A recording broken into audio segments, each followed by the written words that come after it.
1 बजे रात में इतने पुलिस फोर्स को लेकर के कोई क्या टेररिस्ट के यहाँ अटैक कर रहे थे? क्या जरूरत थी रात को घेरने की, घर में घुसने की, जहाँ महिलाएं रह रही हैं, बच्चे रह रहे हैं? ये छोटी बात नहीं थी सर। हाँ, एक ऑन ड्यूटी एएसआई के साथ गांव में बदतमीजी की गई। हाँ, जब वो थाने पर आकर एसएचओ को नरेट किया, उसके सून आफ्टर सर मेरे पास वीडियो भी है सर। अगर प्ले करने के लिए परमिशन देंगे हम प्ले भी करना चाहिए। बिल्कुल करेंगे। क्या आप किसी सभ्य समाज के आदमी हैं कि नहीं है? सर है ना? सर आपको क्या लगता है, आप तो बड़े ओहदे पर हैं जी। इतने घरों में, वो भी छठ का समय था, महिलाएं छठ पर्व कर रही थी, तो इतना गैर जिम्मेदाराना तरीके से आप घर में क्यों घुसे रात को 1:30 बजे? क्या अनफॉर्चुनेट चीज है कि जिस ऑफिसर को 107 प्रोसीडिंग इनिशिएट करना है, उसने कभी 107 पढ़ा ही नहीं है। क्या कानून का राज है? देखिए, ठीक है, आइए आप जरा एसपी साहब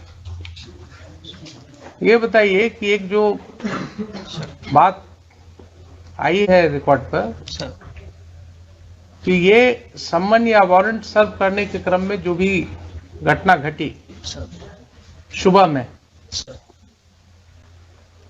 तो आपके पुलिस ऑफिसर ने उस समय क्यों नहीं एफआईआर लॉन्च किया सुबह में? सर जब घटना हुई सर तो टेलीफोनिकली सूचित किया एसएचओ ने, बाढ़ एसडीपीओ को भी, मुझे भी, एसएसपी साहब को भी सर। इसके बाद में जो सर्किल है, क्योंकि छोटा सा ओपी है सर, तो सुपरविजन सिस्टम में एक सीआई हाथीदा जो है इंस्पेक्टर 94 बैच के इंस्पेक्टर है सर, तो उनको फिर जांच के लिए वहां भेजा गया कि गंभीर घटना लग रही है, देख कर आइए क्या मामला है। इसलिए सर एफआईआर में डिले हुआ है, फिर जाकर एफआईआर जो है दोपहर में हुआ है sir.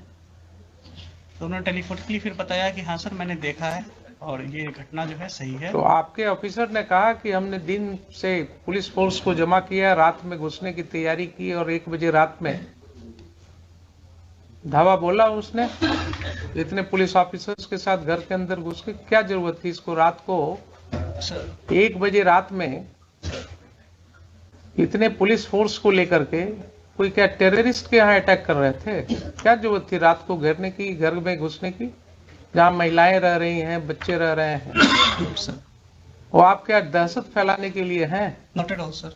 Then why your police chose to enter into the midnight in the residential houses when there was no FIR against them? आपने सुन ही लिया कि 107 का प्रोसीडिंग किस तरह से शुरू करवाया गया, सर सुन लिया ना आपने? सर तो आपकी पुलिस फोर्स को 1 बजे रात में सर गांव में मल्टीपल हाउसेज में इंटर करने की क्या जरूरत थी? ऐसी कौन से टेररिस्ट थे वहां, कौन से ऐसे गुनाहगार थे जिनके लिए रात को आपको घेरने की जरूरत थी? कोई है एक्सप्लेनेशन इसका? सर वो एफआईआर हुई थी तो उसी के एफआईआर तो बहुत होते हैं आपके पास एसपी साहब, एफआईआर तो बहुत होते हैं, सीरियस ऑफेंसेस के एफआईआर होते हैं। ये सब ऑफेंसेस क्या थे? कुछ नहीं थे। आपके ओपी में देख ही लिया आपने कि सम्मन भी नहीं, प्रॉपर सर्विस हुआ, कोई रिकॉर्ड नहीं है। एलिगेशंस है कि साहब पुलिस वाले उसी सम्मन के आधार पर लोगों को और वारंट के आधार पर लोगों को धमका रहे थे, तो उसके वजह से कुछ लोगों ने उसका विरोध किया, और विरोध किया तो उसके ऊपर ये कार्रवाई हुई रात में, आधी रात को घुस गए आप लोग घर में। क्या आप किसी सभ्य समाज के आदमी हैं कि नहीं है? है ना? सर आपको क्या लगता है, आप तो बड़े ओहदे पर हैं, क्या इस तरह की घटना में रात को 1 बजे पुलिस को घर में घुसने की जरूरत होनी चाहिए? सर एसएचओ ने एक्सप्लेन किया कि जो पैरामिलिट्री बीएसएफ थी सर, हाँ, वो इलेक्शन पर्पज से दी गई थी, हाँ, नियर बाई स्टेशन थी वहां पे, राइट। तो उसको इनपुट मिला कि जो कांड में अक्यूज्ड हैं वो घर पे हो सकते हैं। उसने सर रेड किया था, फिर हमें इंटीमेट किया कि ठीक है, मान तो लिया कि घर में हो सकते हैं। सर हमारा कहना है कि वो कांड कौन सा ऐसा कांड था जिसके लिए रात को 1 बजे आपको घुसने की जरूरत थी रेसिडेंशियल हाउस में?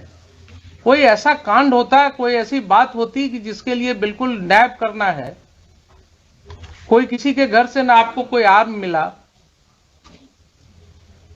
न कोई एक ठो जिंदा कारतूस मिला, तो आपका इनपुट क्या था? नहीं था। रात को 1 बजे रात में कौन सी ऐसी घटना थी जिसके लिए आप घुस गए? ये भी आपका नहीं है केस कि हाँ कोई आपको ऐसा इनपुट था कि साहब काफी हथियार का जखीरा वहां रखा हुआ है गांव में, इतने लोगों के घर में, इसके लिए रेड करने गए थे आप?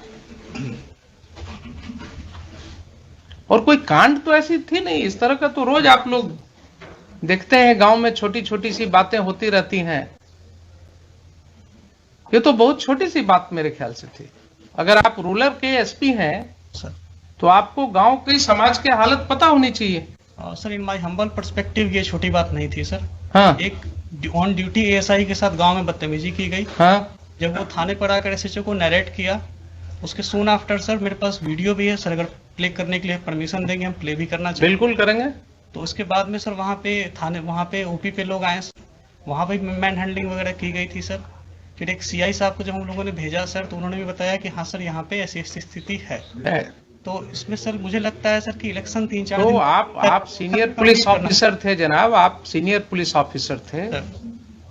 अगर कोई ऐसी बात हुई थी कि गांव वालों का आक्रोश था कि पुलिस, गांव वालों का कहना है कि पुलिस वाले आकर के धमका रहे थे कि साहब वारंट है, क्या है वो है, आपने देख ही लिया किस तरह से एसडीएम साहब ने सम्मन और वारंट कर दिया। चूंकि समय कम था इसलिए कानून की कोई बात ही नहीं हुई। तो अगर गांव वालों ने ये आक्रोश किया और उसमें विरोध हुआ तो आपको एक प्रिलिमिनरी इंक्वायरी भी तो करनी चाहिए थी। उसमें गांव के 10 लोगों को, समाज में जो आपकी सिविल सोसाइटी है वो किस चीज के लिए है? आप दुर्गा पूजा में मीटिंग करते हैं शांति सद्भाव बनाए रखने के लिए, आप क्या गांव में मीटिंग नहीं कर सकते हैं? 10 लोग को लेकर के आप गांव में बैठ करके चीजों को नहीं सुलझा सकते हैं? आप किस तरह के ऑफिसर हैं? आपने पुलिस फोर्स भेजा कि ठीक है दिन भर शांत रहो, रात को 1 बजे घुसना है घर में। ये कंडक्ट हो सकता है क्या बोनाफाइड? ठीक है, उसको अरेस्ट कर लेते, आप दिन में अरेस्ट कर लेते, शाम को अरेस्ट कर लेते, नेक्स्ट डे फिर उसको अरेस्ट कर लेते।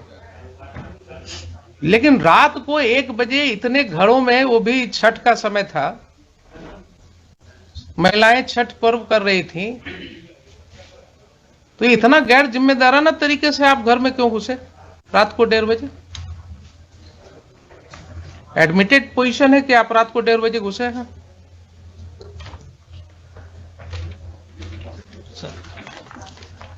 आप जस्टिफाई कर सकते हैं अपने इस कंडक्ट को? मान लिया पुलिस के ऊपर आक्रोश था लोगों का, लोगों का आक्रोश हो सकता है, गलत भी हो सकता है, लेकिन कोई ऐसी घटना नहीं है कि अगर आक्रोश हुआ तो उसको सुलझाया नहीं जा सकता है। दे वर नॉट टेररिस्ट्स। किसी का कोई क्रिमिनल रिकॉर्ड नहीं है आपके पास। सर एक का है सर। एक का है तो आप उसको पकड़ लेते, उसको अरेस्ट करके ले जाते। अगर एक का क्रिमिनल एंटीसीडेंट, आपके पास कोई वारंट था उसका?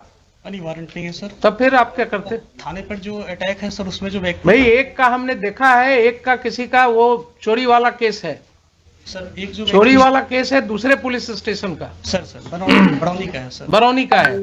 तो आप तो कानून जानते हैं कि दूसरे पुलिस स्टेशन का केस है, अगर उस केस में उसका अरेस्ट वारंट होता, वो अरेस्ट वारंट वहां से इंडोर्स होकर के कोर्ट से पुलिस ऑफिसर आता आपके यहाँ उस थाना में, वहां से आप डिप्यूट करते किसी को, उसके अरेस्ट की कार्रवाई कर सकते थे। लेकिन आप कह रहे हैं कि उसका भी कोई वारंट ऑफ अरेस्ट नहीं था। सर एक सबमिशन है सर कि ये जो 107 की प्रोसीडिंग की जो एस्पेक्ट सामने आए हैं सर, उस समय तक ये नहीं थे सामने में सर। दूसरा कि जो हम लोगों की जो भी रेड, एक चीज बताइए सर, क्यों नहीं थे उस समय तक आपके सामने? आप और एसडीएम साहब, आप ही दोनों पर जिम्मेवारी थी ना कानून को समझने की। एसडीपीओ है लोकली वहाँ पे सर, एसडीपीओ बार, एसडीएम बार, जो भी है सर। तो एसडीपीओ बार या एसडीएम बार सर, इन्हीं की जिम्मेवारी है ना सेक्शन 107 सीआरपीसी पढ़ने की। सर अगर इन्होंने नहीं पढ़ा और गलत कार्रवाई की तो ये एस्पेक्ट क्यों नहीं समझ में आया तब तक लोगों को? क्यों इसके लिए हाईकोर्ट आना पड़ा लोगों को? और ये जो समय हम लोग लगा रहे हैं इसमें, यहां सेक्शन पढ़वा रहे हैं, आपके एसडीएम साहब ने एडमिट किया ना अभी कि इसके पहले नहीं पढ़ा था कभी। तो क्या अनफॉर्चुनेट चीज है कि जिस ऑफिसर को 107 प्रोसीडिंग इनिशिएट करना है उसने कभी 107 पढ़ा ही नहीं है। क्या कानून का राज है? देखिए, ऐसा कहीं हो सकता है? नैतिकता के तौर पर कानूनन तो छोड़ दीजिए, he is incapacitated to remain SDM of the district और द प्लेस सब डिवीजन। जो व्यक्ति कहे कि हमने पढ़ा ही नहीं है आज तक प्रोविजन को, उसको क्या अधिकार है उस पद पर रहने का? और आप कहते हैं कि आपके ख्याल से बहुत बड़ी चीज थी। सर थाने पे अटैक हुआ था। बहुत बड़ी चीज थी। आपका एफआईआर सामने है। आपके एफआईआर में कहीं नहीं लिखा हुआ है कि कोई भी ग्रामीण वहां कोई हथियार के साथ था। लाठी के साथ हैं सर। अब सुन लीजिए जरा सा, कुछ नहीं कहता है कि किसी ने एक लाठी भी चलाया आपके पुलिस ऑफिसर के ऊपर।